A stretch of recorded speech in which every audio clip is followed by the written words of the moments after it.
Perdagangan saham dibuka kembali, harga saham Ratu langsung auto reject atas di level 5.400 melompat 24,71%. Sementara Bukalapak berencana membuka lini bisnis baru menggunakan sisa dana IPO sebesar 9 triliun rupiah.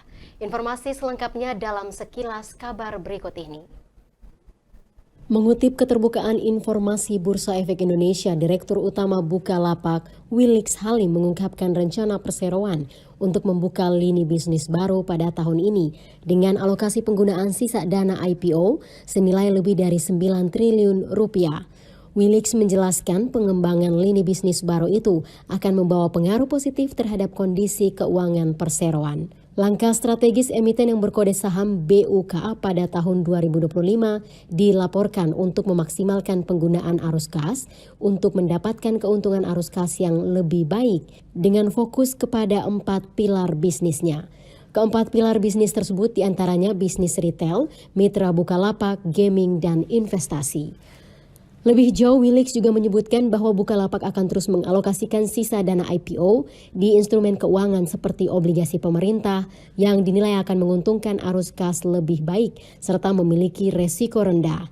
Untuk diketahui, Bukalapak merupakan unicorn pertama yang melantai di Bursa Efek Indonesia yang mencetak rekor IPO terbesar sepanjang sejarah bursa, meraup dana segar mencapai 21,9 triliun rupiah dengan harga pelaksanaan IPO sebesar Rp850 per lembar saham pada 6 Agustus 2021 silam.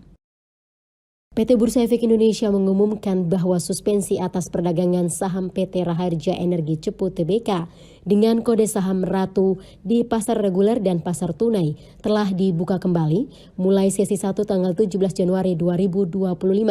Pengumuman ini merujuk suspensi saham Ratu yang diumumkan pada 15 Januari lalu. Selepas dibuka kembali, perdagangan saham emiten milik Happy Hapsoro kembali auto reject atas atau ARA setelah melompat 24,71% ke level Rp5.400 per lembar saham.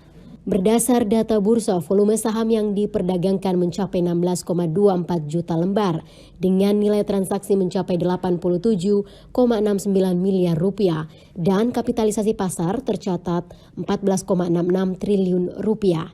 Dalam sepekan, harga saham PT Anak Usaha PT Rukun Raharja Tbk ini menguat sekitar 141,90%. PT Merdeka Copper Gold Tbk melaporkan keberlanjutan kegiatan eksplorasinya di 4 titik strategis selama triwulan 4 2024.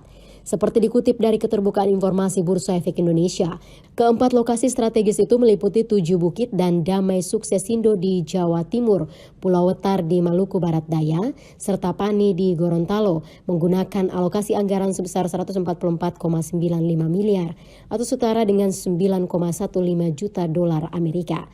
Seperti diberitakan kabar bursa.com, emiten berkode saham MDKA menginisiasi gebrakan baru, yakni Pani Gold Project yang melibatkan sejumlah unit usahanya, PT Puncak Emas Tani Sejahtera, PT Gorontalo Sejahtera Mining, PT Pani Bersama Tambang, dan PT Mentari Alam Persada.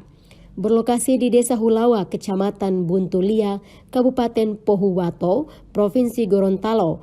Berlokasi di Desa Hulawa, Kecamatan Buntulia, Kabupaten Pohuwato, Provinsi Gorontalo, Pani Gold Project tercatat memiliki kandungan sumber daya mineral sebesar lebih dari 6,9 juta ons emas, menjadikannya tambang emas dengan cadangan emas terbesar di kawasan. Dengan kapasitas produksi biji mencapai 19 juta ton per tahun, proyeksi tambang Pani pada puncak operasionalnya akan mampu menghasilkan hingga 500.000 ons emas per tahun.